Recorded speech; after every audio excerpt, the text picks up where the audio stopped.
पश्चिम विदर्भात शेतकरी आत्महत्यांचं सत्र संपत नाहीये. गेल्या 10 महिन्यात 800 पेक्षा जास्त शेतकऱ्यांनी आपली जीवनयात्रा संपवली आहे. अतिशय दुर्दैवी आहे.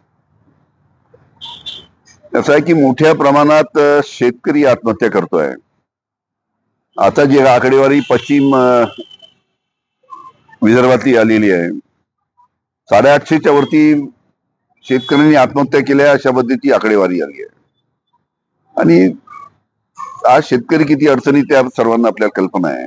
आज मी तुम्हाला सांगतो, आज शेतकऱ्यांचं सोयाबीन बाजारात आलेलं आहे. सोयाबीनची आधारभूत किंमत किंवा शासकीय किंमत ही 5,328 रुपये प्रति क्विंटल सोयाबीनची आहे. पण 5,328 ही शासकीय किंमत असताना सुद्धा सोयाबीनला 2,800, 2,900, 3,000चे भाव त्या मिळत आहेत.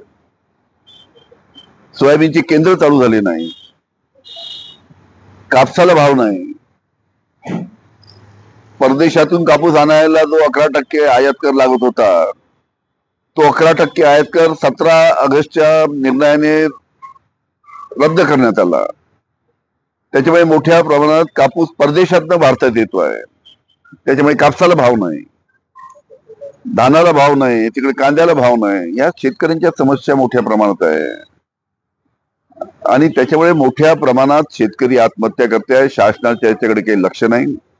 कर्जमाफीचा विषय तर सर्वांना माहित आहे की कर्जमाफी स्वतः राज्य शासनाने सांगितलं होतं की आम्ही कर्जमाफी देऊ, पण आज राज्य शासन त्याच्या बाबतीत बोलायला तयार नाही. 30 जूनची तारीख दिली. आता 30 जून नंतर सुद्धा देतात की नाही काही या सरकारचा भरोसा नाही. आणि या सर्व प्रश्नामुळे व्यथितून मोठ्या प्रमाणात शेतकरी आत्महत्या करतायत. निवडणूक आयोगाने ना पिपाणी चिन्ह पुन्हा एकदा वगळलेले आहे, जी मागणी होती. त्यामुळे एका पद्धतीने आपल्याला पक्षाला दिलासा मिळालेला. चांगलं आहे ना. पिपाणी चिन्हामुळे आम्हाला विधानसभेमध्ये मोठ्या प्रमाणात फटका बसला, लोकसभेमध्ये मोठ्या प्रमाणात फटका बसला. लोकसभेमध्ये सुद्धा आमचा एक खासदार त्याच्यामुळे पडलेत पिपाणीमुळे. विधानसभेमध्ये सुद्धा अनेक आमदार आमचे त्याच्यामुळे पडलेत. त्याच्यामुळे सुरुवातीपासून आपली मागणी होती की पिपाणी आणि तुतारी हे एकसारखं दिसणारं चिन्ह आहे. त्याच्यामुळे याच्यामध्ये पिपाणी आपण या चिन्हाचा मध्ये बदल करावा अशा पद्धतीची आमची मागणी होती. आता स्थानिक स्वराज्य निवडणूक आहे. राज्यात 19 लाख नवीन मतदार 7 महिन्यात आयोगाने आणि 4 लाख नावे वगळले गेले. सर्वांना कल्पना आहे की मतदार याद्यामध्ये मोठ्या प्रमाणात घोळ आहे. अनेक लोकांची जी आम्हाला मतदान करू शकतात अशाची नाव वगळून बाहेरची नावं टाकण्यात आली.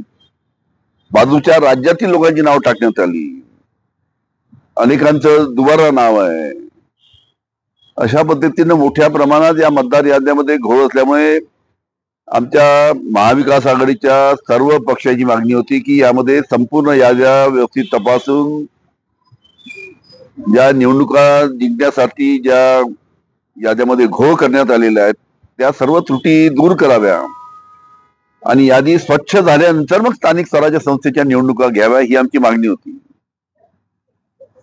पण भारतीय जनता पार्टीच्या दबावाखाली निवडणूक आयोगाने याच्याकडे दुर्लक्ष केलं आणि आज ज्या याद्यामध्ये मोठ्या प्रमाणात घोळ आहे त्या याद्याच्या भरोश्यावर आता निवडणुका होत आहेत.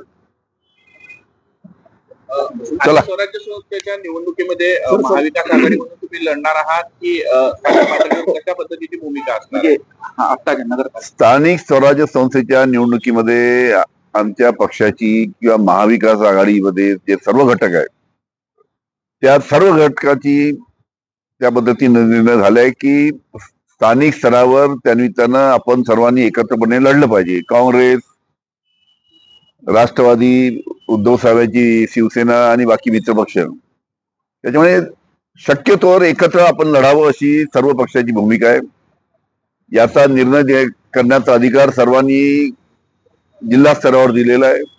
प्रत्येक जिल्ह्याची अलग अलग परिस्थिती आहे. ती स्थानिक परिस्थिती, राजकीय परिस्थिती पाहून प्रत्येकाने निर्णय घ्यावा अशा पद्धतीचे सूचना पक्षांनी दिलेल्या आहेत. त्या पद्धतीनं प्रत्येक जिल्ह्यामध्ये आपल्या आपल्या स्तरावर ज्या ज्या ठिकाणी युती करता येईल यासाठी आमचा प्रयत्न चालू आहे. पण ज्या ठिकाणी युती झालीच नाही त्या ठिकाणी काही ठिकाणी स्वतंत्र होती. काँग्रेसची अशी आपली नाही आपल्या होम पिच वर अनिल देशमुख एखादी सामना लढणार का? असं आहे की प्रत्येक ठिकाणी मी प्रयत्न करतोय. आता आमची मिटिंग आहे, काँग्रेसचे लोक येत आहेत. काही शहरासाठी आमची काँग्रेस बरोबर चर्चा झाली, उभाटा बरोबर चर्चा चालू आहे. त्याच्यामुळे आमच्या चर्चा चालू आहे. शक्यतोवर आमचा प्रयत्न आहे की एकत्रपणे सर्व पक्षांनी महाविकास आघाडीच्या सर्व घटकांनी निवडणुका लढल्या पाहिजे. काँग्रेसने कुठेतरी असे म्हटलं जर महायुती नसेल तर आम्ही सोबळासाठी सुद्धा 1-1 जागा लढण्याच्या तयारीत आहोत. तर तुमची काही त्याची तयारी आहे का? तसं काही नाही. आमची सगळ्या शहरासाठी, म्हणजे नागपूर शहरासाठी असो की नागपूर ग्रामीणसाठी असो की सर्वीकडे राज्यभर सर्व पक्षाच्या स्तरावर महाविकास आघाडीमध्ये एकमेकाशी चर्चा चालू आहे. आणि पहिले सांगितलं, ज्या ज्या ठिकाणी एकमत होईल त्या ठिकाणी आम्ही सर्व एकत्र लढू, पण काही ठिकाणी काही राजकीय अडचण आली तर तिथे स्वतंत्र सुद्धा लढू शकतात.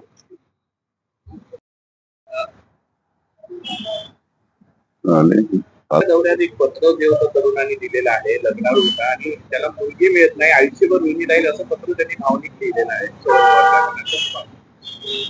असं आहे की 4 दिवसापूर्वी जेव्हा शरद पवार साहेब अकोल्याच्या दौऱ्यावर होते, मी पण त्यांच्यावर होतो, त्यावेळेस एका तरुणाने त्यांना एक पत्र दिलं आणि त्यामध्ये त्यांनी उल्लेख केला आहे की मी ग्रामीण भागातील तरुण आहे, माझं वय 34 आहे, मला मुलगी मिळत नाही, त्याच्यामुळे मी फार दुःखी आहे, व्यथित आहे. तरी तुम्ही मला मुलगी मिळवून द्या, कोणत्याही समाजाची मुलगी असली तरी मला ती चालेल.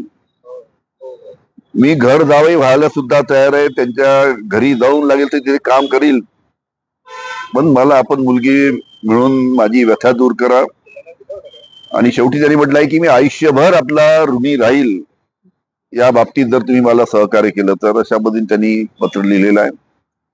आणि आपल्या सर्वांना माहित आहे की ही आज महाराष्ट्राची ही अतिशय गंभीर सामाजिक समस्या आहे.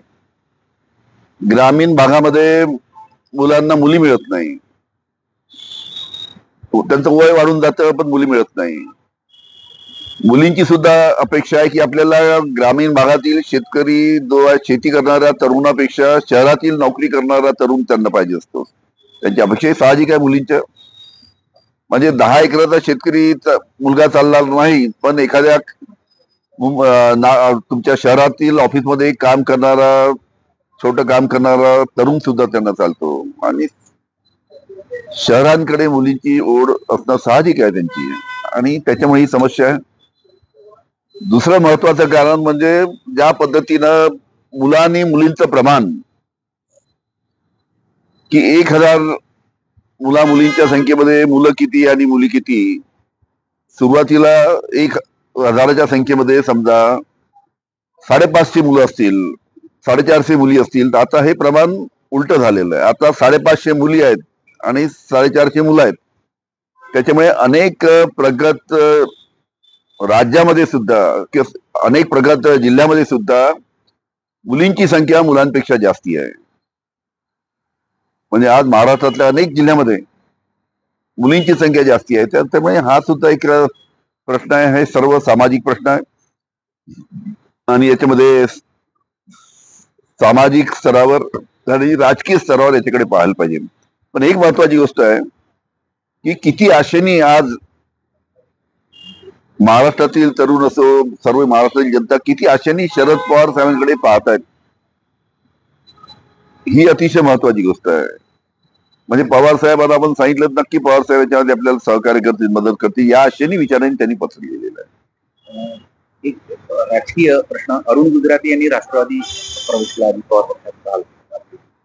अरुण गुजराती यांनी अजित पवार पक्षात प्रवेश केला.